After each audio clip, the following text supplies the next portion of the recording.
नमस्कार दोस्तों, कैसे हो आप लोग। उम्मीद है कि आप लोग बहुत अच्छे होंगे दोस्तों, और आप लोग की तैयारी बहुत अच्छे से चल रही होगी।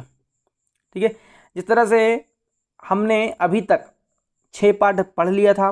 ठीक है, 3 पार्ट आपको लक्ष्य एकेडमी रायसर में मिलेंगे और 3 पार्ट आपको कहाँ पर मिलेंगे, पीएससी विद रायसर चैनल में मिलेंगे। ठीक है, तो आज जो है हमारा 7वां लेक्चर है और इस 7वें लेक्चर में हम देखेंगे 50 MCQs इंपॉर्टेंट वाले। ठीक है, अब इन 50 MCQs में हम और भी चीज़ें बहुत सारी ऐड कर लेंगे। ठीक है, तो आप लोग का केवल 50 ना होकर के हाँ बहुत सारे क्वेश्चन यहाँ पर ऐड हो जाएंगे। तो आज जो हम पढ़ने वाले हैं वो पढ़ने वाले हैं मध्य प्रदेश का भौगोलिक स्वरूप और साथ में जलवायु। तो यहाँ से क्वेश्चन बिल्कुल तय है दोस्तों आना, क्योंकि यहाँ से क्वेश्चन आता ही आता है आप लोग का। ठीक है, चलिए तो हम ज़्यादा समय ना लेते हुए, आप लोग का ज़्यादा समय बिल्कुल नहीं लूँगा मैं आप। ठीक है, तो हम पहला क्वेश्चन देखते हैं। पहला क्वेश्चन हमारा है कि निम्नलिखित कथनों पर विचार कीजिए। देखिए इस प्रकार जो क्वेश्चन यहाँ पर सेट किया गया है, इस तरह के क्वेश्चन अक्सर देखने को हमें मिलते हैं। तो निम्नलिखित कथनों पर क्या करिए, विचार कीजिए। पहला जो है आपका अपर गोंडवाना समूह की चट्टानें सतपुड़ा एवं बघेलखंड के क्षेत्र में मिलती हैं। देखिए जो गोंडवाना समूह की जो चट्टानें हैं उसे 3 भागों में बांटा गया है। ठीक है, कौन कौन से भागों में, अपर गोंडवाना, लोअर गोंडवाना और मिडिल। तो 3 तरह से क्या किया गया है, गोंडवाना समूह की चट्टानों को बांटा गया है। तो यहाँ पर बोल रहा है कि अपर गोंडवाना समूह की चट्टानें सतपुड़ा एवं बघेलखंड के क्षेत्र में मिलती है, तो बिल्कुल मिलती है ये। ठीक है, दूसरा है इनको सतपुड़ा में, इनको क्या बोलते हैं, सतपुड़ा में क्या कहा जाता है, चोगान कहा जाता है। क्या बोलते हैं भाई, चोगान। तथा जबलपुर में इसे स्तर के नाम से भी जाना जाता है, बिल्कुल जाना जाता है। ठीक है, इसके बाद में है इस समूह की चट्टानों में सेल मतलब आपका रॉक्स, ठीक है, कोयला और वानस्पतिक पदार्थ मिलते हैं, बिल्कुल मिलते हैं। तो ये जो तीनों ऑप्शन है ये हमारे क्या है, बिल्कुल सही है। क्या बोला आगे कि उपरोक्त कथनों में से कौन से कथन सही हैं, कौन से कथन क्या है आपके सही हैं। तो हमें मालूम है कि भाई कौन सा सही होगा। देखिए ऑप्शन क्या दिया हमें, 1 2, केवल 3, 2 और 3, ये सभी। तो क्या आएगा हमारा आंसर, ये सभी आ जाएगा। क्लियर हो गया। चलिए क्वेश्चन नंबर हम आते हैं सेकंड में। सेकंड क्या है, चलिए आप लोग आंसर दें। आप लोग जरा, मध्य प्रदेश के मालवा को कहा जाता है। चलिए मैं आप लोग के कमेंट का इंतजार करता हूं। चलिए आप लोग, लाइव चैट चल रहा है तो लाइव चैट में अपने अपने आंसर लिखें आप लोग। मालवा के, मध्य प्रदेश के मालवा को कहा जाता है, किस नाम से जाना जाता है। पहला ऑप्शन है गेहूं का भंडार, झीलों का क्षेत्र, ठीक है, मैग्नीज क्षेत्र, और ये सभी। क्या आएगा हमारा आंसर, जल्दी बोलें। हाँ, कुछ बच्चों के आंसर आ रहे हैं, ऑप्शन नंबर बोले जल्दी जल्दी। ये आएगा आपका क्या, गेहूं के भंडार के नाम से जाना जाता है। किस नाम से, गेहूं के भंडार के नाम से जाना जाता है। क्यों भाई, मालवा जो है आपका, ठीक है, मालवा जो है यहाँ पर क्या है, गेहूं बहुत ज़्यादा मात्रा में होता है। गेहूं क्या होता है आपके, बहुत ज़्यादा मात्रा में हमारे मध्य प्रदेश में कहाँ पर होता है, आपके मालवा में होता है। क्लियर है। चलिए ठीक है, नेक्स्ट क्वेश्चन में आते हैं। क्वेश्चन नंबर 3, मध्य प्रदेश में संपूर्ण कोयला किन चट्टानों से प्राप्त होता है। संपूर्ण कोयला जो है मध्य प्रदेश में किन चट्टानों से प्राप्त होता है। चलिए कमेंट बॉक्स में आंसर लिखें जल्दी से, लाइव चेक चल रहा है आप लोग का, लिखें आप लोग जल्दी जल्दी। पहला क्या आपका, अग्नि चट्टान, बेसाल चट्टान, बालू का पत्थर और टर्सियरी चट्टान। चलिए जल्दी आंसर दें आप लोग। क्या आंसर होगा भाई, जल्दी आंसर दें। तो ये आपका होगा क्या, टर्सरी चट्टान। क्या होगा आपका, टर्सरी चट्टान जो है, इसमें क्या होता है, संपूर्ण कोयला जो है वो कहाँ पर, हमारे मध्य प्रदेश में इस चट्टान में हमें प्राप्त होता है। चलिए क्वेश्चन नंबर 4 में आते हैं हम। निम्न में से किसे पूर्वी पठार कहा जाता है। निम्न में से किसे पूर्वी पठार कहा जाता है। मालवा पठार, बघेलखंड पठार, बुंदेलखंड पठार, रीवा पन्ना का पठार। चलिए आंसर दें आप लोग, चलिए जल्दी जल्दी सब लोग आंसर दें। हाँ जल्दी। कुछ बच्चों के आंसर आ रहे हैं। पूर्वी पठार कहा जाता है किसको, बघेलखंड को। किसको कहा जाता है भाई, बघेलखंड को क्या कहा जाता है, पूर्वी पठार के नाम से जाना जाता है। क्लियर हो गया। चलिए क्वेश्चन नंबर अपन आते हैं 5th में। मध्य भारत के पठार की सही स्थिति क्या है। मध्य भारत के पठार की सही स्थिति क्या है? चलिए बताएं, आप लोग आंसर दें। मध्य भारत के पठार की सही स्थिति क्या है? पहला क्या है आपका? मालवा के पश्चिम में है ये, ठीक है, मालवा के उत्तर में है, मालवा के पूर्वोत्तर में है, मालवा के दक्षिण पूर्व में है। तो कहाँ पर आपको देखने को मिलेगा मध्य भारत का पठार? हाँ, जल्दी आंसर दें आप लोग। कहाँ देखने को मिलेगा भाई? मैं आप लोग को बताता हूँ। जो हमें मध्य भारत का पठार देखने को मिलता है, ठीक है, वो मिलता है आपके मालवा के उत्तर में। कहाँ पर भाई? मालवा के उत्तर में हमें देखने को क्या मिलता है? मध्य भारत का पठार देखने को मिलता है। चलिए क्वेश्चन नंबर अपन आते हैं 6 में। मध्य प्रदेश निम्नलिखित में से कहाँ धारबाड़ क्रम की चट्टानें नहीं पाई जाती है? क्या बोल रहा है? जो धारबाड़ क्रम की जो चट्टानें हैं वो नहीं पाई जाती है। तो ये कहाँ पर नहीं पाई जाती है भाई? चलिए पहला आपका ऑप्शन जबलपुर, बालाघाट, छिंदवाड़ा, रीवा। चलिए आंसर दें आप लोग। हाँ, बालाघाट, जबलपुर, छिंदवाड़ा, रीवा। क्या आएगा अपना आंसर? चलिए आंसर दें जल्दी से। क्या आएगा बोले? ये आएगा आपका रीवा। कहाँ पर भाई? रीवा में जो है आपका, रीवा ऊपर वाला भाग हो जाता है, ठीक है। धारवाड़ क्रम की जो चट्टानें हैं वो आपको जबलपुर, बालाघाट, छिंदवाड़ा वाले जो इलाका है वहाँ पर आपको धारवाड़ क्रम की क्या मिलती है? चट्टानें देखने को मिलती हैं। क्लियर है? चलिए नेक्स्ट क्वेश्चन पे आते हैं हम। भूवैज्ञानिक दृष्टि से मध्य प्रदेश किसका भाग है भाई? मध्य प्रदेश किसका भाग है? चलिए जल्दी से बोले आप लोग। हाँ, पहला ऑप्शन है विंध्यन सेल का, गोंडवाना लैंड का, दक्कन ट्रेप का, इनमें से कोई नहीं। चलिए आंसर दें, कुछ बच्चों के आंसर आ रहे हैं, जल्दी। हाँ,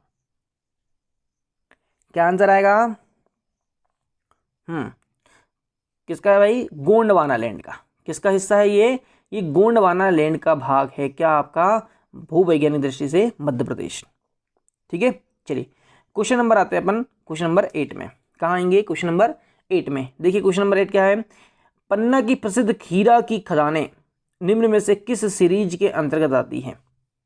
मध्य पन्ना की जो प्रसिद्ध हीरा की खदानें हैं, हीरा हमें मालूम है पूरे मध्य प्रदेश क्या पूरे भारत में सर्वाधिक मात्रा में जो हीरा मिलता है वो कहाँ मिलता है आपके? हाँ, पन्ना में मिलता है। कहाँ पर मिलता है? पन्ना जिले में। ठीक है, तो यहाँ पर जो हीरा की जो खदान है यहाँ पर ये किस सीरीज के अंतर्गत आती हैं? हाँ चलिए बताएं आप लोग। Bijawar series, Gwalior series, Sausar series और संकुजी सीरीज। आंसर दें आप लोग जल्दी से आंसर दें। क्या आएगा भाई? ये आएगा आपका बीजावर सीरीज। क्या आएगा भाई? बीजावर सीरीज। क्या आने वाला है आंसर? बीजावर सीरीज में क्या है आपका? हाँ, हीरा की जो प्रसिद्ध खदान है यहाँ पर हमें देखने को मिलती है, इसके अंतर्गत आती है। चलिए नेक्स्ट क्वेश्चन पे आते हैं हम। Question number 9। निम्न में से किस पठार को गिर्द प्रदेश के नाम से जाना जाता है? हाँ जल्दी, निम्न में से किस पठार को गिर्द प्रदेश के नाम से जाना जाता है? आंसर बताएं आप लोग। गिर्द प्रदेश के नाम से जाना जाता है। चलिए बोले आप लोग, आंसर बोले। पहला ऑप्शन है आपके पास में मालवा का पठार, मध्य भारत का पठार, रीवा पन्ना का पठार और बुंदेलखंड का पठार। चलिए आंसर बोले आप लोग जल्दी से। क्या आंसर आएगा? यह आएगा आपका मध्य भारत का पठार। क्या आएगा भाई? मध्य भारत का पठार में पठार को कहा जाता है गिर्द प्रदेश के नाम से जाना जाता है। चलिए क्वेश्चन नंबर 10 में आते हैं अपन। अविभाजित मध्य प्रदेश कितने प्राकृतिक भागों में बटा हुआ था? क्या बोल रहा है वो? अविभाजित जो मध्य प्रदेश है, मतलब जब मध्य प्रदेश का क्या नहीं हुआ था? विभाजन नहीं हुआ था, छत्तीसगढ़ हमसे अलग नहीं हुआ था। छत्तीसगढ़ कब अलग हुआ है भाई? 1 नवंबर सन 2000 को। कब अलग हुआ है? सन 2000 को क्या हुआ है? 1 नवंबर सन 2000 को कौन अलग हुआ है? छत्तीसगढ़ क्या हो गया? मध्य प्रदेश से अलग हो गया। ठीक है, उस समय अगर देखा जाए, उसके पहले की बात कर रहा है कि अविभाजित मध्य प्रदेश कितने प्राकृतिक भागों में बटा हुआ था। तो चलिए आप लोग आंसर बताएं। 7, 8, 9, 11। चलिए आंसर दें आप लोग। कितना भाई? कुछ बच्चों के आंसर आ रहे हैं, बहुत शानदार। जल्दी। ये बटा हुआ था कितने? 9 भागों में बटा हुआ था। कितने भागों में बटा हुआ था भाई? 9 भागों में बटा हुआ था। ठीक है, लेकिन वर्तमान में ये कितने भागों में बटा हुआ है? ध्यान रखना, 7 भागों में बटा हुआ है। हमारे मध्य प्रदेश को जो प्राकृतिक भागों में बांटा गया है अभी वर्तमान में, वो कितने 7 प्राकृतिक भागों में बांटा गया है। इससे पहले कितने भागों में बांटा गया था, जब मध्य प्रदेश अलग नहीं हुआ था तब बांटा गया था 9 भागों में। कितने भागों में? 9 प्राकृतिक भागों में बांटा गया था। चलिए क्लियर है यहाँ पर। चलिए नेक्स्ट क्वेश्चन पे आते हैं। मध्य प्रदेश का सबसे ऊंचा स्थान निम्न में से कौन सा है? मध्य प्रदेश का सबसे ऊंचा स्थान निम्न में से कौन सा है? जाना पाव, धजारी, धूपगढ़, सिद्ध बाबा। चलिए आप लोग आंसर दें। चलिए आंसर बोले जल्दी से, और विथ आपको ऊंचाई भी बोलना है उसकी, ठीक है, उसकी क्या बोलना है आपको? ऊंचाई भी बोलना है अगर किसी को मालूम हो तो। जाना पाव, धजारी, धूपगढ़, सिद्ध बाबा। बहुत शानदार, कुछ बच्चों के आंसर आ रहे हैं, ठीक है, बहुत शानदार। क्या है आपका? धूपगढ़ है। क्या है आपका?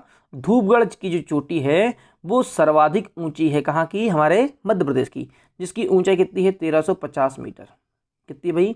1350 मीटर क्या है इसकी ऊंचाई है। क्लियर है। चलिए क्वेश्चन नंबर अपन आते हैं 12वां में। बालाघाट जिले में पाए जाने वाले धारवाड़ सेल समूह को किस सीरीज की संख्या दी जाती है? क्या बोला गया है कि बालाघाट जिले में पाए जाने वाले धारवाड़ समूह को किस सीरीज की संख्या दी जाती है? तो किस सीरीज की संख्या दी जाती है भाई? सौसा सीरीज, संकुची सीरीज, चिल्पी सीरीज, इनमें से कोई नहीं। चलिए आंसर दें आप लोग। चलिए जल्दी जल्दी आंसर दें, बताएं आंसर आप लोग। ये क्या है आपका? चिल्पी सीरीज। क्या है भाई? चिल्पी सीरीज जो है इस बालाघाट जिले में जो पाए जाने वाले जो धारवाड़ सेल समूह की जो चट्टानें हैं उन्हें क्या कहा जाता है? किस सीरीज की संख्या दी जाती है? चिल्पी सीरीज की संख्या दी जाती है। क्लियर है। चलिए क्वेश्चन नंबर आते हैं हम 13। मध्य प्रदेश का सबसे छोटा भौतिक विभाग निम्न में से कौन सा है? मध्य प्रदेश का सबसे छोटा भौतिक विभाग निम्न में से कौन सा है? अगर सबसे छोटा अगर देखा जाए भौतिक विभाग, ठीक है, तो वो हमें कौन सा मिलेगा? आंसर बताएं आप लोग। मालवा का पठार, मध्य भारत का पठार, बीरपन्ना का पठार और बघेलखंड का पठार। चलिए आंसर दें आप लोग। ठीक है, जो मात्र कितना है? 7% है। पूरे टोटल मध्य प्रदेश के क्षेत्रफल का कितना है? मात्र 7% है, वह है भाग। बताएं आप लोग। चलिए मैं बताता हूँ आप लोग को। देखिए क्या है आपका बघेलखंड का पठार। क्या है आपका? बघेलखंड का जो पठार है ये क्या है आपका? सबसे छोटा क्या है? भौतिक विभाग है। क्लियर है, ध्यान रखना इस बात का। क्या है आपका? बघेलखंड का पठार। ठीक, सबसे बड़ा अगर बात करें तो वो क्या है आपका? मालवा का पठार। वो क्या है आपके? मालवा का पठार है। चलिए क्वेश्चन नंबर अपन आते हैं, क्वेश्चन नंबर 14। क्या दिया देखिए, कैमूर भांडेर श्रेणी निम्न में से किससे संबंधित है? कैमूर भांडेर श्रेणी निम्न में से किससे संबंधित है? चलिए आपका पहला ऑप्शन है सतपुड़ा, दूसरा है विंध्याचल, तीसरा है अरावली और चौथा है महादेव। चलिए आप लोग आंसर बताएं। आप लोग आंसर बताएं जल्दी से। देखिए ये किसका भाग है भाई?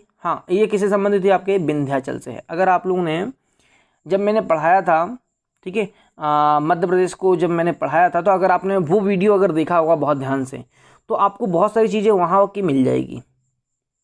बिल्कुल ठीक है, अगर इसने नहीं देखा है तो आप लोग चैनल में जा करके देख सकते हैं। ठीक है, तो क्या है आपका? क्या आएगा? विंध्याचल। क्या आएगा भाई? विंध्याचल आएगा। क्लियर है। चलिए क्वेश्चन नंबर अपन आते हैं 15 में। सतपुड़ा पर्वत के पूर्वी विस्तार को क्या कहते हैं? जो सतपुड़ा पर्वत है, ठीक है, उसके पूर्वी विस्तार को क्या कहा जाता है? राजपीपला बोलते हैं, महादेव पर्वत बोलते हैं, मैकाल श्रेणी बोलते हैं, अमरकंटक बोलते हैं, क्या कहा जाता है? चलिए बताएं आप लोग। जो सतपुड़ा पर्वत श्रेणी फैली हुई है, ठीक है, उसका जो पूर्वी विस्तार है, पूर्व में जो उसका भाग फैला हुआ है, उसे क्या कहा जाता है? चलिए आंसर दें आप लोग जल्दी जल्दी। क्या आएगा भाई आंसर? ये आएगा आपका क्या? मैकाल श्रेणी। क्या आएगा भाई? मैकाल श्रेणी आएगा। ठीक है, जो सतपुड़ा का जो पूर्वी भाग है, पूर्वी विस्तार है, उसको बोलते हैं क्या? मैकाल श्रेणी कहा जाता है। और जो पश्चिमी वाला भाग है वो आता है आपका क्या? राजपीपला आता है उसके पश्चिम में। सतपुड़ा के पश्चिम में जो आता है वो आता है राजपीपला आता है। ध्यान रखना, पूर्व में क्या है? मैकाल श्रेणी। चलिए क्वेश्चन नंबर आते हैं अपन 16 में। मालवा के पठार में कहाँ के? मालवा के पठार में सबसे ऊंची चोटी कौन सी है? ध्यान समझना, यहाँ पर मालवा की पठार की बात कर रहे हैं, जो कि सबसे ऊंची चोटी पूछ रहा है वो आपसे। सिगार, जाना पाव, धजारी और सिद्ध बाबा। चलिए बताएं आप लोग मुझे। हाँ, क्या आएगा भाई आंसर अपना? वो है आपका क्या? सिगारी, सिगार, सॉरी, क्या है आपका? सिगार है। मालवा के पठार में सबसे ऊंची चोटी जो है आपको वो किसकी मिलेगी? सिगार मिलेगी। और ये कितनी है? 881 मीटर। कितनी है भाई? 881 मीटर है। ठीक है। अगर देखा जाए जो बुंदेलखंड है आपका, ठीक है, क्या है आपका? बुंदेलखंड है। बुंदेलखंड की जो सबसे ऊंची चोटी है वो है सिद्ध बाबा। कहाँ की भाई? बुंदेलखंड की जो सबसे ऊंची चोटी है बुंदेलखंड की, वो क्या है आपकी? सिद्ध बाबा है। क्या है आपकी? सिद्ध बाबा। एक चीज और याद रखो, जो जाना पाव की जो पहाड़ी आती है वो कहाँ आती है? आपके मालवा में आती है। कहाँ पर आती है? मालवा के पठार में ही आती है। क्या आपकी? जाना पाव की पहाड़ी। लेकिन ये सबसे ऊंची नहीं है, सबसे ऊंची क्या है? सिगार है। ठीक है। कितनी है ये? 881 मीटर है। कितनी है भाई? 881 मीटर। क्लियर, समझ में आ रहा सभी को? बहुत शानदार तरीके से, है ना। चलिए क्वेश्चन नंबर 17 में आए अपन। निम्न में से किसमें मेकाल अमरकंटक श्रेणी का विस्तार नहीं है? निम्न में से किसमें मेकाल अमरकंटक श्रेणी का विस्तार नहीं है? ऐसा कौन सा जिला है यहाँ पर 4 जिलों में से कि जिसमें क्या नहीं है आपका? मेकाल अमरकंटक श्रेणी का विस्तार वहाँ पर नहीं आता है। तो देखिए आप लोग, अगर आप यहाँ पर देखोगे क्या क्या ऑप्शन है? शहडोल, मंडला, डिंडोरी, दतिया। चलिए बहुत शानदार तरीके से आप लोग आंसर दे सकते हो। चलिए जल्दी दे आप लोग, बहुत स्पष्ट नज़र आ रहा है यहाँ पर आंसर। चलिए कुछ बच्चों के आंसर आ भी गए होंगे। हाँ चलिए, कुछ बच्चों के आंसर आ रहे हैं। हाँ बोले आप लोग। शहडोल, मंडला, डिंडोरी, दतिया। क्या आएगा आंसर? दतिया। क्या आएगा भाई? दतिया, क्योंकि दतिया कहाँ है आपका? ऊपर वाला भाग आता है। कहाँ आता है? ऊपर। ठीक है। और ये शहडोल, मंडला, डिंडोरी, ये सब कहाँ है आपका? अमरकंटक मेकाल पर्वत श्रेणी का भाग है ये। क्लियर हो गया यहाँ पर? बहुत शानदार तरीके से। चलिए क्वेश्चन नंबर आते हैं अपन 18 में। सतपुड़ा पर्वत कैसा पर्वत है भाई? सतपुड़ा पर्वत कैसा पर्वत है वो पूछ रहा है आपसे। बलित पर्वत है, ब्लॉक पर्वत है, अवशिष्ट पर्वत है, या इनमें से कोई नहीं? बताएं आप लोग, आंसर बताएं। सतपुड़ा पर्वत कैसा पर्वत है भाई? तो ध्यान रखना, सतपुड़ा पर्वत कैसा है भाई? ब्लॉक पर्वत है। कैसा पर्वत है? ब्लॉक पर्वत है। क्या आपका? सतपुड़ा पर्वत। क्लियर, समझ में आ रहा है? चलिए नेक्स्ट क्वेश्चन पे आते हैं हम। अरावली पर्वत की सर्वाधिक ऊंचाई कितनी है? अरावली पर्वत की सर्वाधिक ऊंचाई कितनी है? ध्यान रखना इस चीज का कि जो अरावली पर्वत है ये हमारे मध्य प्रदेश में बिल्कुल भी नहीं फैला हुआ है। थोड़ा बहुत भाग आता है। ठीक है। जो कि आपके पश्चिमी वाला जो भाग है, मध्य प्रदेश के पश्चिमी वाला भाग है, उसमें थोड़ा सा फैला हुआ, वो भी ज़्यादा देखने को नहीं मिलता है। तो अरावली पर्वत की जो सर्वाधिक ऊंचाई कितनी है वो पूछ रहा है। 1015, 1722, ठीक है, 2218, सॉरी 1218, सॉरी 1258 या 958। चलिए बताएं आप लोग। हाँ आंसर दें। ठीक है, चलिए आंसर दें आप लोग। देखिए जो आपका क्या देखने को मिलता है हमें, अरावली पर्वत जो सर्वाधिक जो ऊंचाई है वो कौन सी चोटी है? वो है आपकी गुरु शिखर। पहले ध्यान समझ लो, गुरु शिखर है। क्या आपकी? गुरु शिखर है। ठीक है। गुरु शिखर की जो ऊंचाई है वो कितनी है आपकी? 1722 मीटर है। कितनी है भाई? 1722 मीटर है। क्लियर है? गुरु शिखर की ऊंचाई। चलिए नेक्स्ट क्वेश्चन पे आते हैं हम। ध्यान रखना, गुरु शिखर की ऊंचाई कितनी है? 1722 मीटर, जो कि कहाँ पर है? आपकी अरावली पर्वत, जो कि राजस्थान में फैला हुआ है। Question number 20। मध्य प्रदेश का मृदा अपरदन से सर्वाधिक प्रभावित पठार कौन सा है? मध्य प्रदेश का मृदा अपरदन मतलब क्या हुआ कि मृदा का एक स्थान से क्या होना? उपजाऊ मृदा का बस नहीं, उपजाऊ मृदा का अपने स्थान से हट करके कहाँ जाना? और अन्य स्थान पर चले जाना। ठीक है। या फिर उपजाऊ भूमि का, हाँ, अपने स्थान से हट जाना ही क्या है आपका मृदा अपरदन है। और मृदा अपरदन जो होता है, ध्यान रखना इस बात का, जो मृदा अपरदन होता है वो नदियों के द्वारा अधिकतर होता है। किसके द्वारा? नदियों के द्वारा। नदियों के द्वारा क्या होता है कि जो उपजाऊ भूमि होती है उसे बहा करके कहीं और ले जा दिया जाता है, या उनका जो नदियों का जो बहाव क्षेत्र होता है वो सर्वाधिक होने के कारण क्या होता है कि जो आपकी उपजाऊ जो मृदा होती है वो वहाँ से हट करके कहाँ पहुँच जाती है? दूसरे स्थान पर पहुँच जाती है। ठीक है, बड़े बड़े गड्ढे बना देती है। तो इस तरह से देखने को हमें मिलता है। और हमारे मध्य प्रदेश में सर्वाधिक इस तरह का काम करने वाली एकमात्र वो है नदी, वो है आपकी क्या? चंबल नदी। ध्यान रखना, क्या है आपकी? चंबल नदी है। ठीक है, जो कि आपको कहाँ पर देखने को मिलता है हमें? चलिए आप लोग आंसर दोगे। ठीक है, मृदा अपरदन से सर्वाधिक प्रभावित पठार कौन सा है भाई? मध्य भारत का पठार, मालवा का पठार, नर्मदा सोन घाटी, इनमें से कोई नहीं। चलिए आंसर दें आप लोग, जल्दी आंसर दें। तो इसका आंसर क्या आएगा हमारा? हाँ, इसका आंसर आने वाला है मध्य भारत का पठार। क्या आएगा इसका आंसर? मध्य भारत का पठार। जो आपका मध्य प्रदेश का जो ऊपरी वाला भाग है, भिंड, मुरैना, श्योपुर वाला, यही क्या है आपका? मध्य भारत का पठार है। तो यहाँ पर जो है ये मध्य भारत का पठार क्या है? मृदा अपरदन से सर्वाधिक क्या है? प्रभावित है। क्लियर हो गया? चलिए क्वेश्चन नंबर आते हैं हम, क्वेश्चन नंबर 21 में। बालाघाट जिले की तांबे की खदानें किस क्रम की चट्टानों के अंतर्गत आती हैं? बालाघाट जिले की तांबे की जो खदानें हैं वो किस क्रम की चट्टानों के अंतर्गत आती हैं? बताएं आप लोग। धारबाड़, कुडप्पा, गोंडवाना क्रम, इनमें से कोई नहीं। चलिए आंसर बोलें आप लोग, जल्दी जल्दी आंसर बोलें। क्या आएगा भाई? धारबाड़, कुडप्पा, गोंडवाना क्रम, इनमें से कोई नहीं। आंसर दें आप लोग जल्दी से। क्या आएगा? हाँ, आंसर क्या आएगा भाई? धारवाड़ क्रम की चट्टानों। कौन सी? धारवाड़ क्रम की चट्टानों में तांबे की खदान देखने को हमें मिलती है। ठीक है, जो बालाघाट की जिले की जो खदान है वो। क्लियर हो गया? चलिए क्वेश्चन नंबर 22। निम्न में से कौन सा क्रम सही है? अब वो पूछ रहा है कि निम्न में से कौन सा क्रम क्या है आपका? सही है। तो आपको क्रम बताना है कि भाई किस तरह से आपको क्या हुआ है, जो चट्टानें होती हैं वो क्या हुआ है उनका, हाँ, जो स्वरूप है वो बदलता गया है और उनका नाम अलग अलग हमने रख दिए हैं। तो सबसे पहले देखिए यहाँ पर विंध्यन, कुडप्पा, आर्कियन, धारबाड़। तो देखिए सबसे पहले जो आई थी, ठीक है, वो सबसे पहले कौन सी थी? वो थी आपकी आर्कियन। वो क्या थी आपकी? आर्कियन। आर्कियन के बाद में जो परिवर्तन हुआ उसको वो अपन ने क्या बोला? धारबाड़, फिर कुडप्पा, फिर आपकी विंध्यन। ठीक है, तो मैंने आप लोग को आंसर बता दिया क्योंकि मुझे मालूम है कि यहाँ पर थोड़ा सा आंसर आप लोग को हाँ नहीं मालूम होगा कुछ बच्चों को, तो मैंने आप लोग को डायरेक्ट आंसर बता दिया कि इसका आंसर क्या आएगा आपका? पहले जो आई आपकी आर्कियन चट्टान, फिर धारबाड़, कुडप्पा, फिर विंध्यन। ठीक है, तो ये क्रम है आप किसका? आर्कियन, धारबाड़, कुडप्पा और विंध्यन किसका? चट्टानों का। चलिए क्वेश्चन नंबर आते हैं अपन 23 में। ठीक है, इमारती पत्थर निम्न में से किस काल की चट्टानों में पाया जाता है? ठीक है, वो जो हमने अभी देखा ये सब काल थे, है ना?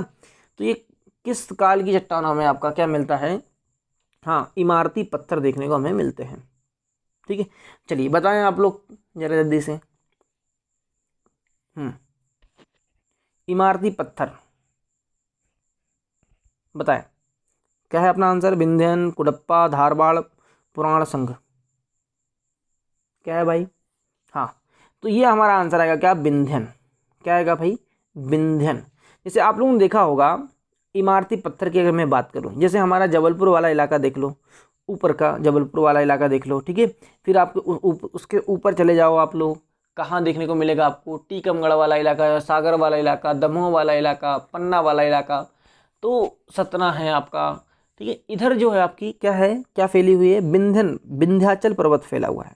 तो जो विंध्यन चट्टानें हैं इस साइड, तो यहाँ पर आपको क्या देखने को मिलेगा? इमारती पत्थर देखने को मिलते हैं। क्या मिलते हैं? इमारती पत्थर देखने को मिलते हैं। क्लियर है? चलिए क्वेश्चन नंबर 24 में आते हैं। सतपुड़ा श्रेणी के किस भाग से नर्मदा नदी का उद्गम होता है? सतपुड़ा श्रेणी के किस भाग से नर्मदा नदी का उद्गम होता है? चलिए बताएं आप लोग, सतपुड़ा श्रेणी के किस भाग से नर्मदा नदी का क्या होता है? उद्गम होता है। राजपीपला, महादेव, मेकाल। ये मेकल नहीं है, मेकाल है ना? इनमें से कोई नहीं। चलिए आंसर दें आप लोग, जल्दी से आंसर दें। क्या आएगा भाई? चलिए कुछ बच्चों क्या आ रहा है आंसर? क्या आएगा? मेकाल आएगा। क्या आएगा भाई? मेकाल आएगा। ठीक है, जो मेकाल पर्वत श्रेणी है वो अमरकंटक में ही फैली हुई है। और मैंने जब पढ़ाया था आप लोग को याद होगा कि मेकाल पर्वत श्रेणी से ही क्या होता है, नर्मदा नदी का क्या होता है, उद्गम होता है। और ये मेकाल पर्वत श्रेणी जो अमरकंटक वाला भाग है ये किस में आता है, सतपुड़ा रेंज में आता है। किस में आता है भाई, सतपुड़ा श्रेणी में आता है, सतपुड़ा रेंज में आता है। क्लियर हो गया। चलिए क्वेश्चन नंबर आते हैं अपन 25। मध्य प्रदेश के भौतिक विभागों को छोटे से बड़े के क्रम में क्या करना है, हमें जमाना है। छोटे से बड़े के क्रम में जमाना है। चलिए अब आप लोग देखिए, आप लोग ध्यान से, ठीक है, छोटे से क्या है अपन को बड़े के क्या करना है, क्रम में जमाना है। तो आप लोग यहाँ पर ध्यान से समझें कौन कौन से पठार की बात किया उसने। देखें आप लोग, बुंदेलखंड पठार, बघेलगंगा पठार, सतपुड़ा मेकाल श्रेणी और रीवा पन्ना का पठार, ये 4 आपको क्या दिया है, भौतिक विभाग दिए हैं। अब इन भौतिक विभागों को आपको क्या करना है, सबसे छोटा, फिर उससे बड़ा, फिर उससे बड़ा और फिर सबसे बड़े को क्या करना है, आपको जमाना है। चलिए आप लोग जमाएं। तो यहाँ पर ध्यान से देख लो कि कौन कौन सा है आपका। ठीक है, बघेलखंड, फिर बुंदेलखंड, फिर सतपुड़ा मेकाल श्रेणी और फिर रीवा पन्ना का पठार है। ठीक है, फिर दूसरे नंबर में क्या आपका बुंदेलखंड का पठार है पहले, फिर बघेलखंड का पठार, रीवा पन्ना का पठार, फिर सतपुड़ा मेकाल श्रेणी है। फिर आपका क्या है, बुंदेलखंड का पठार आता है, फिर बघेलखंड का पठार आता है, फिर सतपुड़ा मेकाल श्रेणी आती है, फिर रीवा पन्ना का पठार आता है और इनमें से कोई नहीं। चलिए आप लोग बताएं मुझे आंसर जल्दी से। क्या आएगा भाई, इसका आंसर आएगा पहला। क्या आएगा भाई, पहला। देखो ध्यान समझना, सबसे छोटा क्या है आपका, बघेलखंड का पठार। ठीक है, मैंने आपको इससे पहले बताया, अगर आप लोग थोड़ा सा दिमाग लगाते ना, ठीक है, तो आप लोग को समझ में आता है कि सबसे पहला जो है आपका बघेलखंड का पठार सबसे छोटा पठार है। उससे थोड़ा सा बड़ा क्या है आपका, बुंदेलखंड का पठार। फिर उससे बड़ा क्या आता है, सतपुड़ा मेकाल पर्वत श्रेणी। फिर उससे बड़ा क्या है, रीवा पन्ना का पठार। ध्यान रखना। तो यहाँ पर ऑप्शन अगर देखते ना आप ध्यान से, तो यहाँ पर देखो ना, यहाँ पर बुंदेलखंड है, यहाँ पर सॉरी बघेलखंड यहाँ पर भी नहीं है। बघेलखंड कहाँ है, यहाँ पर भी नहीं है, यहाँ पर भी नहीं है, केवल यहाँ पर बघेलखंड था आपका। क्लियर है। तो बघेलखंड, बुंदेलखंड, सतपुड़ा मेकाल श्रेणी और रीवा पन्ना का पठार। चलिए क्लियर हो गया। तो क्या आएगा अपना आंसर, बघेलखंड, बुंदेलखंड का पठार, सतपुड़ा मेकाल श्रेणी और रीवा पन्ना का पठार। चलिए क्वेश्चन नंबर 26। मध्य प्रदेश में क्रिटेशियस कल्प के साक्ष्य किस नदी घाटी में मिलते हैं। क्रिटेशियस कल्प के साक्ष्य जो है किस नदी घाटी में मिलते हैं। तो आप लोग को आंसर बताना है, जल्दी से बताएं आप लोग। देखें आप लोग, ऑप्शन क्या है, नर्मदा घाटी है, सोन घाटी, चंबल घाटी है, इनमें से कोई नहीं। आंसर बोले आप लोग। क्या आएगा आंसर भाई, नर्मदा घाटी। क्या आएगा भाई, नर्मदा घाटी। क्योंकि क्रिटेशियस कल्प के साक्ष्य जो मिलते हैं एकमात्र आपकी नर्मदा घाटी में ही मिलते हैं। किस घाटी में मिलते हैं, नर्मदा घाटी में मिलते हैं। चलिए क्वेश्चन नंबर 27। निम्न में से किस श्रेणी से ताप्ती नदी का उद्गम होता है। किस श्रेणी से क्या होता है, ताप्ती नदी का उद्गम होता है। चलिए बताएं आप लोग, राजपीपला, महादेव, मेकाल, इनमें से कोई नहीं। राजपीपला, महादेव, मेकाल, इनमें से कोई नहीं। किससे होता है भाई, जल्दी बताएं आप लोग।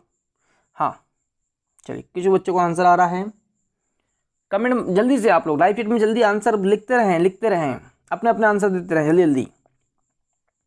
ठीक है, तो ये क्या है आपका, राजपीपला से होता है। कहाँ से होता है भाई, राजपीपला से क्या होता है, हाँ, ताप्ती नदी का उद्गम होता है। क्लियर है। ताप्ती नदी की जो लंबाई है वो कितनी है, 724 किलोमीटर। कितनी भाई, 724 किलोमीटर, जो कि मुल्ताई के बैतूल के मुल्ताई से निकलती है। कहाँ से निकलती है, बैतूल के मुल्ताई से निकलती है और सूरत के पास, सूरत बोले तो कहाँ, गुजरात के सूरत के पास, कहाँ पर आपके अरब सागर या फिर हम बोले खंबात की खाड़ी में क्या होता है इसका, हाँ, संगम हो जाता है। चलिए क्वेश्चन नंबर आते हैं अपन 28। अविभाजित मध्य प्रदेश की सीमा कितने राज्यों को स्पर्श करती थी। क्या बोला उसने, अविभाजित मध्य प्रदेश की जो सीमा है वो कितने राज्यों को क्या करती थी, हाँ, स्पर्श करती थी। जब हमारा मध्य प्रदेश क्या नहीं हुआ था, छत्तीसगढ़ से अलग नहीं हुआ था, उस समय कितने राज्यों से क्या करती थी, को स्पर्श करती थी हमारे मध्य प्रदेश की सीमा। ठीक है, आज जो करती है वर्तमान में कितने, केवल 5। कितने भाई, केवल 5 करती हैं। ठीक है, तो अपना आंसर तो 5 तो आएगा नहीं। ठीक है, अब आपके पास में क्या है, 6 है, 7 है, 8 है। बताएं आप लोग जरा जल्दी जल्दी, कुछ बच्चों के आंसर आ रहे हैं, जल्दी स्पीड से। चलिए, क्या आएगा भाई इसका आंसर? इसका आंसर आएगा आपका 7 राज्यों से। कितने राज्यों से? 7 राज्यों से क्या होती थी, हाँ, जो है हमारे मध्य प्रदेश की सीमा छूती थी मध्य प्रदेश, जो अन्य राज्यों को। कितने? 7 राज्य। अब ये 7 राज्य कौन कौन से मैं आपको बता देता हूँ। देखिए, सबसे पहला आपका क्या है, जो हमारे पश्चिम में है आज भी है, राजस्थान आपका एक क्या हो गया, राजस्थान। दूसरा हो गया गुजरात। तीसरा हो गया क्या आपका, महाराष्ट्र। तीसरा क्या हो गया आपका, महाराष्ट्र। चौथा क्या हो गया आपका, वो हो जाएगा आपका क्या, उड़ीसा। चौथा क्या हो जाएगा आपका, उड़ीसा हो जाएगा। पांचवा क्या आप ले लो, आंध्र प्रदेश। पांचवा क्या ले लो आप, आंध्र प्रदेश। ठीक है, फिर उसके बाद में क्या ले लो, छठवा। छठवा आज का झारखंड। पहले क्या था, ये बिहार था। पहले क्या था आपका, बिहार था, लेकिन आज जो है झारखंड हमारे मध्य प्रदेश को, मतलब अगर देखा जाए सही मायने में, तो आज का क्या, झारखंड। इससे पहले क्या था ये, उस समय क्या था, बिहार था। उस समय क्या था ये, बिहार था। क्लियर है? तो 1 2 3 4 5 6 हो गए। और सातवां जो है आपका, वो क्या आ जाएगा आपका, उत्तर प्रदेश। सातवां क्या जाएगा आपका, उत्तर प्रदेश, जो आज भी छूता है। क्लियर है? ये बिहार ध्यान रखना, ये बिहार कब था आपका, हाँ, जब झारखंड अलग नहीं हुआ था तब। क्लियर हो गया? तो ये 7 राज्य जो है हमारे मध्य प्रदेश की सीमा को छूते थे। कब? हम, जब हमारा मध्य प्रदेश अलग नहीं हुआ था। किससे? आपके छत्तीसगढ़ से, या छत्तीसगढ़ अलग नहीं हुआ था मध्य प्रदेश से। क्वेश्चन नंबर 29, मध्य प्रदेश की सीमा को छूने वाला उत्तरी राज्य कौन सा है? सीधा सीधा क्वेश्चन है, जल्दी जल्दी आंसर दें आप लोग। मध्य प्रदेश की सीमा को छूने वाला उत्तरी राज्य कौन सा है? बताएं जल्दी जल्दी, आंसर दें आप लोग। कौन सा उत्तरी राज्य है हमारे मध्य प्रदेश को छूने वाला? बताएं। चलिए, बहुत शानदार, गुड। क्या है आपका आंसर? उत्तर प्रदेश। क्या है भाई? उत्तर प्रदेश की सीमा छूती है हमारे मध्य प्रदेश को, छूती है उत्तर में। ठीक है, पूर्व में क्या आपका, छत्तीसगढ़। पूर्व में क्या आपका, छत्तीसगढ़। पश्चिम में क्या है आपका, गुजरात। पश्चिम में क्या है, गुजरात। उत्तर पश्चिम में क्या आएगा आपका, राजस्थान। उत्तर पश्चिम में क्या आएगा, राजस्थान। दक्षिण में क्या आएगा आपका, महाराष्ट्र। दक्षिण में क्या आता है आपका, महाराष्ट्र है। ठीक है, और बस ये तो 5 हो गए आपके, है ना। पूर्व में बता दिया। उत्तर में क्या है आपका, उत्तर में क्या है आपका, उत्तर प्रदेश। चलिए, नेक्स्ट क्वेश्चन आते हैं। Question number 30। देखिए, 30 में क्या है आपका, अविभाजित मध्य प्रदेश की पूर्व से पश्चिम की चौड़ाई कितनी थी? चलिए बताएं आप लोग, हाँ जल्दी। अविभाजित मध्य प्रदेश की पूर्व से पश्चिम की क्या बताना आपको, चौड़ाई बताना है भाई। क्या बताना है, चौड़ाई बताना है। बताएं आप लोग। देखिए, ऑप्शन क्या है, 996, 992, 870, 605। बताएं आप लोग आंसर, और वर्तमान में भी बताना उसके बाद आप लोग को। कहाँ बताना है आपको, वर्तमान में भी बताना है। चलिए बताएं आप लोग। हाँ, मैं आपको देता हूँ। देखिए, हाँ, कुछ बच्चों का आ रहा है आंसर, किसी के कुछ गलत, किसी का कुछ है। देखिए, वर्तमान की अगर मैं बात करूँ तो 870 किलोमीटर। कितना भाई, वर्तमान में अगर चौड़ाई देखें तो कितनी है, 870 है। ठीक, लेकिन जब हमारा मध्य प्रदेश क्या नहीं हुआ था, अविभाजित, मतलब विभाजित नहीं हुआ था, मध्य प्रदेश से छत्तीसगढ़ अलग नहीं हुआ था, उस समय जो चौड़ाई थी वो 996 किलोमीटर थी। कितनी थी, 996 किलोमीटर थी। कितनी थी भाई, 996 किलोमीटर थी। क्लियर, समझ में आ गया? समझ आ गया ना? हाँ, ध्यान रखना इस चीज का। चलिए, नेक्स्ट क्वेश्चन पे आते हैं हम। क्वेश्चन नंबर क्या है आपका, हाँ 31। देखें क्या है, मध्य प्रदेश का कौन सा क्षेत्र निम्न वर्षा वाले क्षेत्र के अंतर्गत आता है? मध्य प्रदेश का कौन सा क्षेत्र है जो निम्न वर्षा वाले, मतलब जहां पर क्या होती है आपकी, निम्न वर्षा होती है, तो वो क्षेत्र कौन सा है? उत्तरी क्षेत्र, पूर्वी क्षेत्र, पश्चिमी क्षेत्र और उत्तर पूर्वी क्षेत्र। आप लोग बताएं आंसर जल्दी से। चलिए आंसर दें आप लोग। क्या आएगा भाई, ये आएगा आपका उत्तरी क्षेत्र।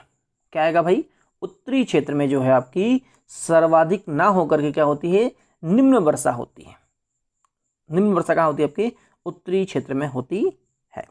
क्लियर है? चलिए, क्वेश्चन नंबर अपन आते हैं नेक्स्ट 32।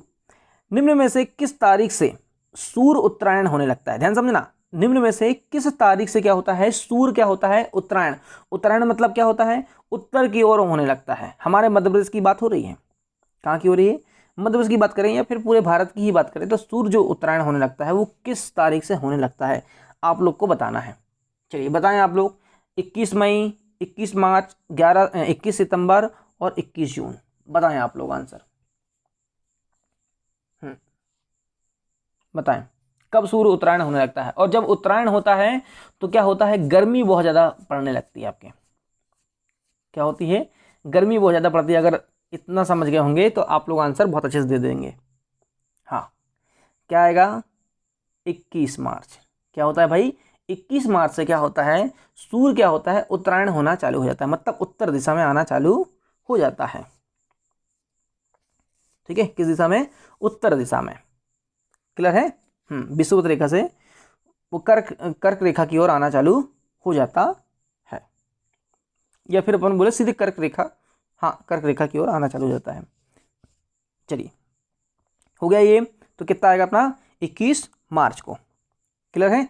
तब हमारे मध्य प्रदेश या हम बोले पूरे भारत में ही, मतलब भारत के उत्तरी वाले भाग में क्या होने लगती है, हाँ गर्मी ज़्यादा पड़ने लगती है। क्या पड़ने लगती है, फिर गर्मी ज़्यादा पड़ने लगती है, सॉरी क्या पड़ने लगती है भाई, गर्मी ज़्यादा पड़ने लगती है। गर्मी बहुत ज़्यादा पड़ती है, मतलब तापमान में क्या हो जाती है, वृद्धि होना चालू हो जाती है। चलिए क्वेश्चन नंबर आते हैं 33 में, निम्न में से किस तारीख से सूर्य दक्षिणायन होने लगता है। अब बात कर रहे हैं कि भाई दक्षिणायन हो रहा है सूर्य, मतलब दक्षिण दिशा में जाने लगता है सूर्य। 21 मार्च तो आएगा नहीं क्योंकि अभी आ गया 21 मार्च, 23 सितंबर, 21 मई और 23 जून। चलिए बताएं आप लोग आंसर, जल्दी से अपने अपने आंसर दें। अपने अपने आंसर दें आप लोग। क्या आएगा, हाँ 23 सितंबर। क्या आएगा भाई, 23 सितंबर से क्या होने लगता है, सूर्य जो है दक्षिणायन होने लगता है। क्लियर है। हाँ मतलब ठंड चालू हो जाती है, क्या होती है, तापमान में अब क्या होगी, गिरावट होना चालू हो जाती है। हमारे मध्य प्रदेश की ही बात करें अपन तो। क्लियर है। चलिए क्वेश्चन नंबर अपन आते हैं 34, मालवा के पठार पर वर्षा किस मानसून के कारण होती है। बताएं आप लोग, मालवा का जो पठार है वहां पर वर्षा किस मानसून के कारण होती है। बंगाल की खाड़ी, अरब सागर, ए बी दोनों और पश्चिमी विक्षोभ। बताएं आप लोग किस कारण से भाई, बताएं। देखिए हमारे मालवा के पठार में जो वर्षा होती है वो एकमात्र क्या है आपका, अरब सागर की। किसके कारण, अरब सागर से ही क्या होती है, आपकी वर्षा होती है। अरब सागर से जो मानसून आता है उसी से मालवा के पठार में क्या होती है, वर्षा होती है। केवल आपको देखने को मिलेगा जो रीवा पन्ना का पठार देखने को मिलता है। क्या मिलता है, रीवा पन्ना का पठार है आपका, थोड़ा सा भाग ले लो किसका, आपका बघेलखंड का ले लो।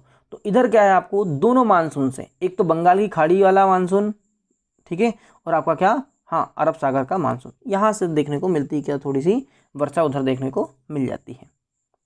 लेकिन ध्यान रखना कि मालवा के पठार में कहाँ से, अरब सागर के मानसून से क्या होती है, बरसात होती है। क्लियर है। चलिए नेक्स्ट आते हैं, मध्य प्रदेश के किस पठार में ग्रेनाइट एवं नीस प्रकार की चट्टानें मिलती है। मध्य प्रदेश के किस पठार में ग्रेनाइट एवं नीस प्रकार की क्या मिलती है, चट्टानें मिलती है। मालवा का पठार, मध्य भारत का पठार, नर्मदा सोन घाटी और बुंदेलखंड का पठार। चलिए आंसर दें आप लोग, जल्दी आंसर दें आप लोग। क्या आएगा भाई आंसर हमारा, मालवा का पठार, मध्य भारत का पठार, नर्मदा सोन घाटी और बुंदेलखंड का पठार। तो इसका आंसर क्या आएगा आपका, बुंदेलखंड का पठार। बुंदेलखंड के पठार में ग्रेनाइट और नीस प्रकार की क्या मिलती है, चट्टानें हमें देखने को मिलती है बुंदेलखंड के पठार में। क्लियर है। चलिए क्वेश्चन नंबर अपन आते हैं 36, निम्न में से किस क्षेत्र की जलवायु को सम जलवायु कहा जाता है। ऐसा कौन सा क्षेत्र है, ठीक है, ऐसा कौन सा क्षेत्र है जहां पर क्या होती है, सम जलवायु देखने को मिलती है हमें। ठीक है, बताएं आप लोग मुझे। और बहुत शानदार यहाँ की जलवायु, बहुत शानदार, सम जलवायु मतलब बहुत शानदार जलवायु होती है। मालवा का पठार, उत्तर का मैदान, विंध्या चल का मैदानी भाग और नर्मदा की घाटी। बताएं आप लोग, चलिए आंसर दें आप लोग। तो ये कहाँ है भाई, ये इसको हम बोलते हैं किसको, मालवा को, मालवा के पठार को। मालवा की पठार की जो जलवायु है ना, ये कैसी है, सम जलवायु है, ना बहुत ज़्यादा गर्मी ना बहुत ज़्यादा ठंड। ध्यान रखना, सम जलवायु का मतलब ही क्या है, ना बहुत ज़्यादा गर्मी होगी ना बहुत ज़्यादा क्या होगी, ठंड होगी। मालवा का पठार बहुत शानदार है। क्लियर है। क्वेश्चन नंबर अपन आते हैं 37 में। मध्य प्रदेश का सबसे ऊंचा बिंदु निम्न में से किस पर्वत पर स्थित है। ऐसा कौन सा बिंदु है हमारे मध्य प्रदेश का जो कि क्या है आपका सबसे सर्वाधिक ऊंचा है। ठीक है, चलिए बताएं आप लोग, मतलब कहाँ पर ऐसा ऊंचा है, सर्वाधिक ऊंचा स्थान हमारे मध्य प्रदेश में। राजपीपला में है, महादेव पर्वत में है, मैकाल में है, इनमें से कोई नहीं। चलिए बताएं आप लोग कहाँ पर है भाई, बताएं। हाँ कहाँ पर है, महादेव पर्वत में। कहाँ पर है भाई, महादेव पर्वत में, क्योंकि महादेव पर्वत में ही क्या आपकी धूपगढ़ की चोटी है। क्या है आपकी धूपगढ़ की क्या है, चोटी है, जिसकी ऊंचाई 1350 मीटर है भाई। कितनी है, 1350 मीटर है। क्लियर, समझ में आ गया, बहुत शानदार। चलिए नेक्स्ट क्वेश्चन आते हैं अपन, क्वेश्चन नंबर 38। मध्य प्रदेश के किस भौतिक विभाग को चंबल का उपाद्र प्रदेश कहा जाता है। क्या कहा जाता है, चंबल का उपाद्र प्रदेश। ठीक है, चलिए बताएं आप लोग। हाँ, जिसे ग्लिड भी कहा जाता है, गिर्द। ठीक है, गिर्द भी कहा जाता है। बताएं।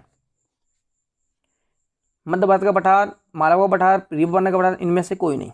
आंसर बताएं आप लोग। अभी अपन ने देखा था, मैंने अभी आप लोग को बता भी दिया आंसर, समझ लो। वो क्या आपका मध्य भारत का पठार। किसको, मध्य भारत के पठार को ही क्या कहा जाता है, चंबल का उपाद्र प्रदेश कहा जाता है। ठीक है, चलिए क्वेश्चन नंबर 39। निम्न में से कौन सा विभाग जलवायु के विभाजन में सम्मिलित नहीं है। निम्न में से कौन सा विभाग जलवायु के विभाजन में क्या नहीं है, सम्मिलित नहीं है। देखो ध्यान समझना कि मध्य प्रदेश को 4 जलवायु भागों में बांटा गया है। कितने भागों में, 4 जलवायु के आधार पर क्या किया गया है, पूरे मध्य प्रदेश को बांटा गया है। तो 4 में से आपको यहाँ पर जो दिख रहा है उसमें से आपको ये बताना है कि कौन सा जलवायु के विभाजन में सम्मिलित नहीं है। यहाँ पर 3 ऐसे मिलेंगे आपको जो जलवायु के विभाग में क्या है, सम्मिलित है, लेकिन एक ऐसा है जो सम्मिलित नहीं है, वो नाम अलग है बिल्कुल। ठीक है, अब आप लोग को बताना है। चलिए बताएं आप लोग, फिर मैं आप लोग को चारों बता दूंगा अभी। ठीक है, चलिए आप लोग बताएं आंसर, बताएं। उत्तर का मैदानी क्षेत्र, मालवा का पठार क्षेत्र, नर्मदा घाटी क्षेत्र और बुंदेलखंड का पठारी क्षेत्र। बताएं आप लोग।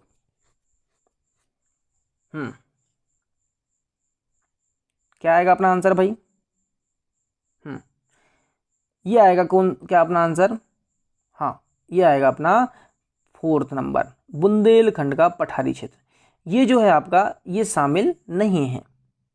ठीक है, जो जलवायु के आधार पर जो बांटा गया है, ठीक है, वो कितने 4 भागों में बांटा गया है। तो आपका क्या है, उत्तर का मैदानी क्षेत्र आएगा, क्षेत्र में बांटा गया है, मालवा के पठार का क्षेत्र में बांटा गया है, नर्मदा घाटी क्षेत्र में बांटा गया है और विंध्य प्रदेश में बांटा गया है। कितने प्रदेश, किस प्रदेश में, विंध्य प्रदेश में क्या किया गया है, इसे बांटा गया है। किसको, मध्य प्रदेश को।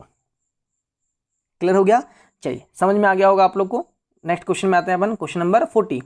मध्य प्रदेश में सबसे कम वर्षा वाला स्थान कौन सा है। सबसे कम वर्षा, ऐसा कौन सा स्थान है जहां पर सबसे कम वर्षा होती है। भिंड, मुरैना, ग्वालियर, दतिया। बताएं आप लोग आंसर। बहुत शानदार। चलिए कुछ बच्चों को आ रहा है आंसर, भिंड, मुरैना, ग्वालियर, दतिया। बहुत शानदार। क्या है अपना आंसर, भिंड। क्या है भाई, भिंड में बहुत कम वर्षा होती है। सर्वाधिक कम वर्षा कहाँ पर होती है, आपकी भिंड में होती है। सर्वाधिक वर्षा कहाँ होती है भाई, वो होती है आपकी पचमढ़ी में। सर्वाधिक वर्षा कहाँ होती है, पचमढ़ी में होती है। और सर्वाधिक कम वर्षा कहाँ होती है, भिंड में होती है। कहाँ होती है, भिंड में। चलिए क्वेश्चन नंबर 41।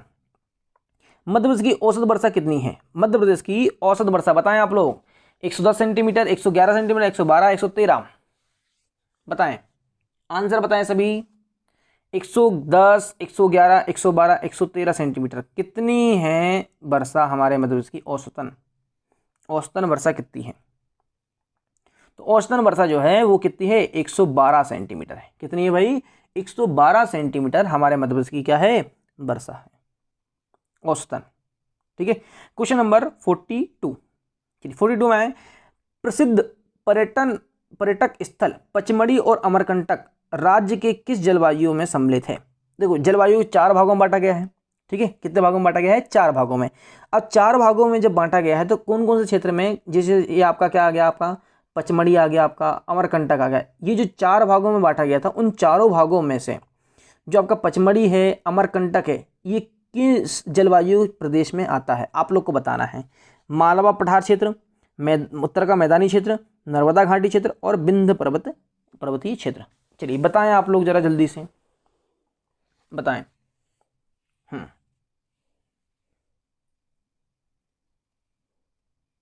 किस में आता है?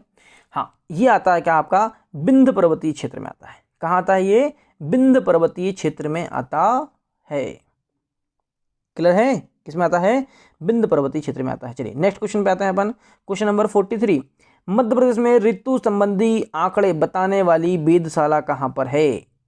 क्या बताने वाली? ऋतु संबंधी आंकड़े बताने वाली वेधशाला कहाँ है? चलिए आंसर दें आप लोग। इंदौर, भोपाल, जबलपुर, ग्वालियर। इंदौर, भोपाल, जबलपुर, ग्वालियर। बताएं आप लोग। बहुत शानदार।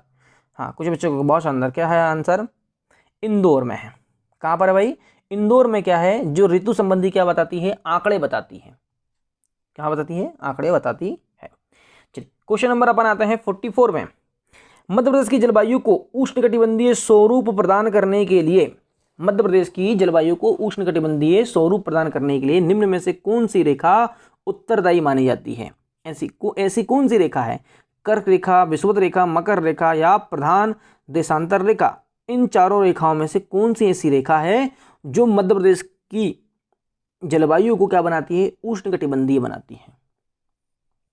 चलिए बताएं आप लोग जरा जल्दी से। हाँ, बहुत शानदार। कुछ बच्चों के आंसर आ रहे हैं। बहुत शानदार, बहुत शानदार। Good good. क्या है भाई? बोले आंसर, बोले जल्दी जल्दी बोले आप लोग। क्या है अपना आंसर? कर्क रेखा। क्या है भाई? कर्क रेखा एक ऐसी रेखा है जो क्या करती है? हमारे मध्य प्रदेश की जलवायु की करती है? उष्णकटिबंधीय स्वरूप प्रदान करती है। ठीक है, चलिए ठीक है। चलिए नेक्स्ट क्वेश्चन देखें आप लोग। क्या है? जलवायु के आधार पर, किसके आधार पर? जलवायु के आधार पर मध्य प्रदेश में कितनी ऋतुएं पाई जाती हैं? जलवायु के आधार पर मध्य प्रदेश में कितनी ऋतुएं पाई जाती है? चलिए आंसर दें आप लोग जरा जल्दी जल्दी। कितनी ऋतुएं पाई जाती है हमारे मध्य प्रदेश में? 2, 3, 4, 6। बताएं, आंसर बताएं। हाँ, सभी आंसर दें, जल्दी जल्दी आंसर दें आप लोग। कितनी ऋतुएं पाई जाती है हमारे मध्य प्रदेश में जलवायु के आधार पर? कितनी पाई जाती है? हाँ, 3 पाई जाती है। कितनी पाई जाती है भाई? 3 ऋतुएं पाई जाती है।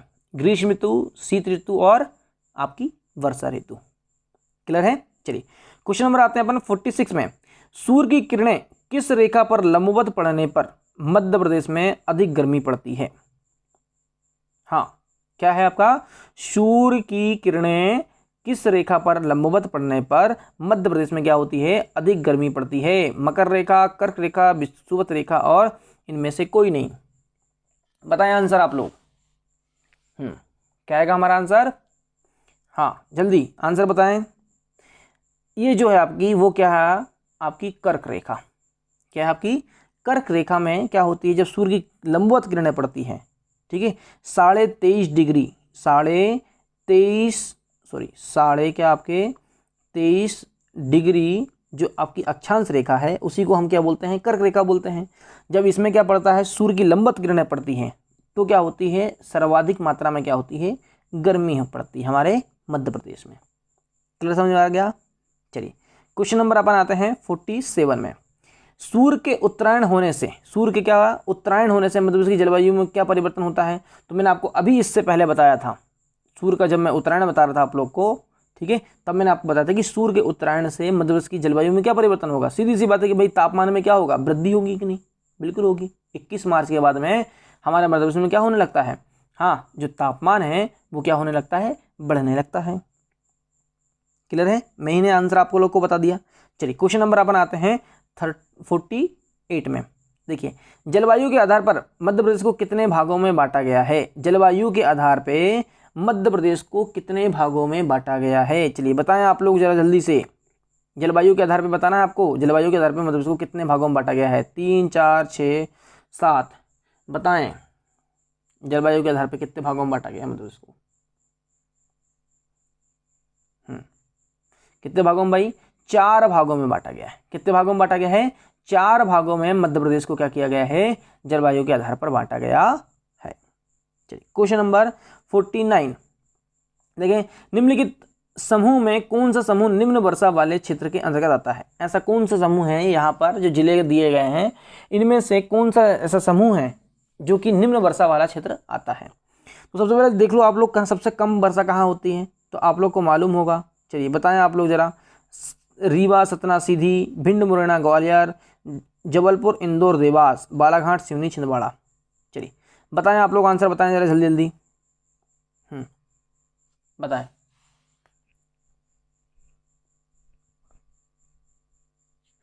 क्या है आपका? वो है आपका, देखिए सबसे पहले आपको मालूम है कि भिंड में सबसे कम वर्षा होती है। भिंड, मुरैना और ग्वालियर, ये क्या है आपका? उत्तरी वाला भाग है। उत्तरी वाले भाग में मतलब मध्य भारत वाले भाग में क्या होता है? मध्य भारत के पठार में क्या होता है? बहुत कम वर्षा होती है। ठीक है, बहुत क्या होती है? कम वर्षा होती है, ध्यान रहे आप लोग को। चलिए क्वेश्चन नंबर लास्ट है आपका। ठीक है, क्या है आपका जो 50वां क्वेश्चन है? ग्रीष्म ऋतु को मध्य प्रदेश में किस स्थानीय नाम से जाना जाता है? ग्रीष्म ऋतु को मध्य प्रदेश में किस स्थानीय नाम से जाना जाता है? उनाला, ठीक है, उनाला करके है ये, सियाला, चौमासा, इनमें से कोई किस नाम से जाना जाता है भाई ग्रीष्म ऋतु को? बोले, बहुत शानदार। किस नाम से भाई? हाँ, उनाला के नाम से। किस नाम से? उनाला के नाम से, ये यूनाला के नाम से जाना जाता है किसको? ग्रीष्म ऋतु को। ठीक है, सियाला जो है शीत ऋतु को जाना जाता है। किस ऋतु को? शीत ऋतु को जाना जाता है। और जो चौमासा है वो वर्षा ऋतु को जाना जाता है, वर्षा ऋतु को इस नाम से जाना जाता है। क्लियर है? चलिए, तो ये हमारे हो गए क्या आपके 50 क्वेश्चन। ठीक है, जो इंपॉर्टेंट क्वेश्चन थे इनको बहुत अच्छे से आपने तैयार कर लिया है। उम्मीद है कि काफ़ी बच्चों ने आंसर दिया, बहुत अच्छे अच्छे आंसर दिए हैं। ठीक है, काफ़ी हद तक। और बाकी बच्चों ने आंसर नहीं दिए हैं तो थोड़ा सा आप लोग क्या करें, हाँ अच्छे से तैयारी करके आएँ। और बहुत शानदार तरीके से हम इसी तरह से क्या करेंगे, अब टेस्ट लेंगे तुम लोग का, और हम बहुत अच्छे से तैयारी करके पीएससी में हमें क्या होना है? सिलेक्ट होना है। ठीक है, और जो अदर एग्जाम वाले हैं वो भी ध्यान रहे आप लोग को कि ये जो जिस तरह से क्वेश्चन मैंने आपको बताया हूँ, ठीक है, वो भी क्या है आपके इंपॉर्टेंट है। ठीक है, आप लोग के एग्जाम की दृष्टि से, जैसे एमपी पुलिस वाले बच्चे हैं, एसआई वाले बच्चे हैं, ठीक है, आपके पटवारी वाले बच्चे हैं, फॉरेस्ट वाले हैं, तो आप सभी के लिए क्या है ये जो टेस्ट है बहुत ज़्यादा इंपॉर्टेंट है। ठीक है, चलिए बहुत बहुत धन्यवाद आप लोग का। ठीक है, तो हम अब मिलते हैं कब? रात में मिलते हैं। ठीक है, टाइम आप लोग को मालूम है कितने बजे? 8 बजे मिलते हैं हम। ठीक है, और किस चैनल में हमें मिलना है? लक्ष्य एकेडमी रायसर में मिलना है। किस में मिलना भाई? लक्ष्य एकेडमी रायसर में हमें क्या मिलना है? हाँ, वहाँ पर हमें मिलना है। ठीक है, चलिए तो बहुत बहुत धन्यवाद आप लोग का। शुभ दिन। ठीक है।